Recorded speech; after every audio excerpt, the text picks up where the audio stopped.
Welcome to learning activity number 8. There are 4 primary objectives for this learning activity. First, you're going to review some websites online and for science data and imagery. You're going to use that to develop a lesson plan that could be used in your classroom.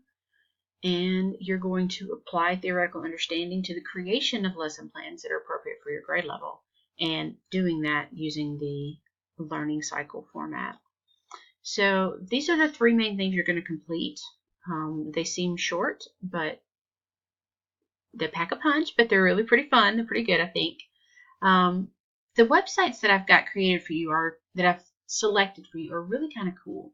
I think you're going to enjoy those, but I'll get to those in just a moment. So as always, you've got a checklist, and it's fairly lengthy, but I did try to include some basic descriptions on some. So this is one thing that you're going to want to pay attention to. One of the items has a due date when they normally do not. And that's just to keep you on track and make it easier for your group to get things going.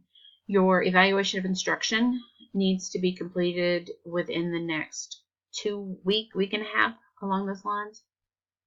Okay, so moving into the overview of the learning activities. So I've got this divided into 3 parts.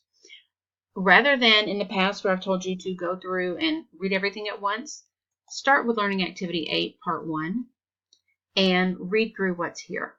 Okay, I have it somewhat divided up, and what I want from you is to choose 2 particular websites. I have 5 listed, so I have Globe, Zooniverse is listed twice, the Solar System Simulator, and I have the Citizen Science website. But if you notice, here at Globe, it says this one's to focus on math. So obviously this is a science class. Everything you do for this class is going to be science-based. But we also know that science doesn't get to be taught as much in the classroom. So this is to give you some encouragement to develop a lesson that incorporates other content and gives your students something relevant, visual, current to see at the same time. So for Globe, you need to focus on math. For Zooniverse, one of them can focus on social studies, the other can focus on language arts. This is a little blip of what you will see when you go into the page. You're going to want to spend some time exploring all of these, actually. The Solar System Simulator, I would say that this is not an early grades unless you're just using it for images, but it is really good for upper elementary and math. And this is what that main screen looks like when you come to it. Then we have Citizen Science. You can use this for either ELA or math. So spend some time playing with it. Then the last one we have is Annenberg Learner Journey North, focusing on social studies or math.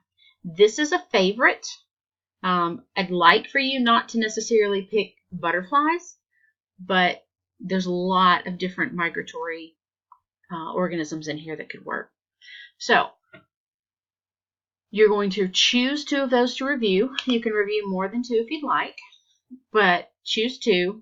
I'm not going to look at your notes. What I want from you is to create a description of what you found on those 2 sites, and ideas, even if it's a bulleted list, ideas of how you could use this to teach something in your classroom.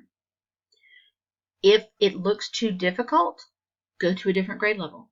What I don't want is for you to choose one of the pre-packaged lesson plans that they have. I want you to figure out how to look at data, how to look at resources, and decide what you can use to teach your students.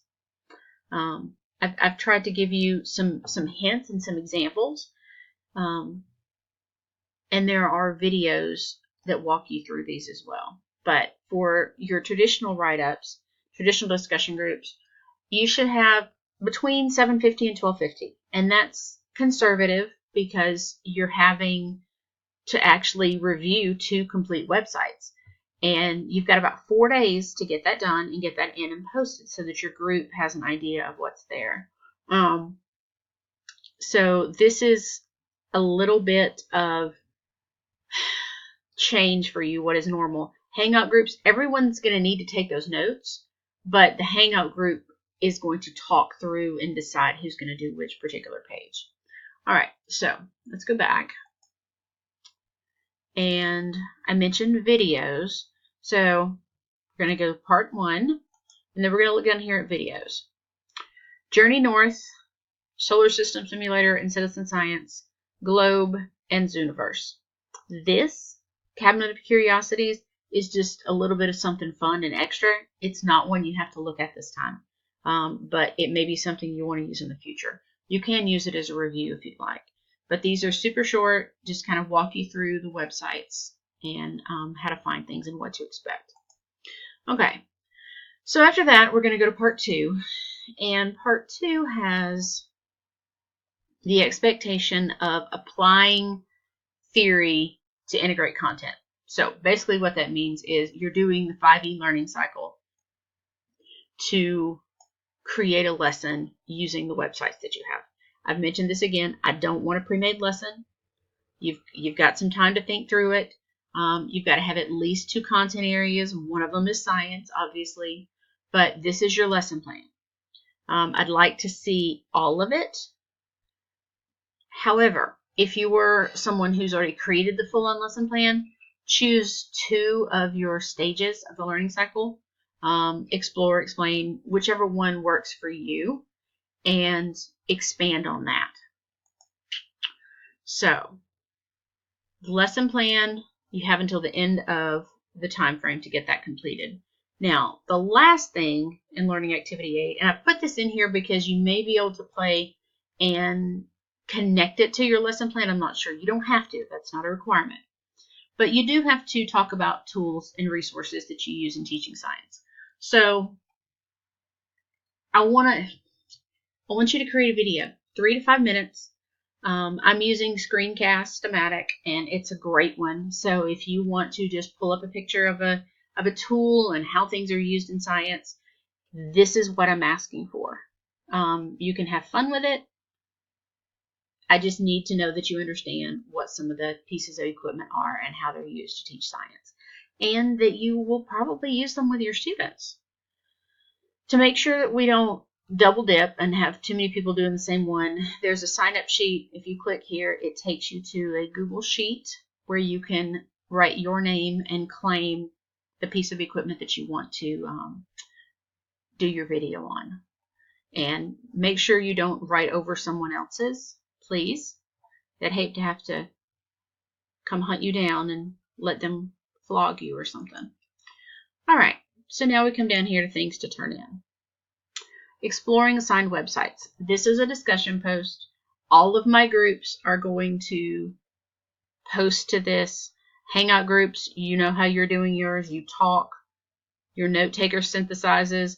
Make sure that synthesis is included, note taker. But the notes are put in and the synthesis is put in. My traditional groups are posting to this by the 13th, and then you're responding to at least 2 people. You've gotten enough feedback that you know what those responses should look like. Now, this is the only thing that you have to respond to this week, okay? You're writing your lesson plan for the website, and you're turning it into a Dropbox. I'll be the one that sees that. If you want to share it, you can. I'll create a folder that says lesson plans, things that you want to share. And then the last thing that I asked you to do was the video. So there's a discussion post using tools in the classroom. I would ask you to post your video to this. You do not have to respond to anyone. You are not going to be graded on responses. You're going to be graded on did you turn it in.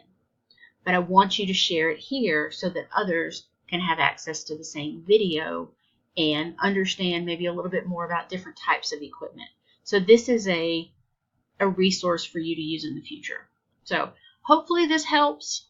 We are almost at the end, y'all. You are almost there.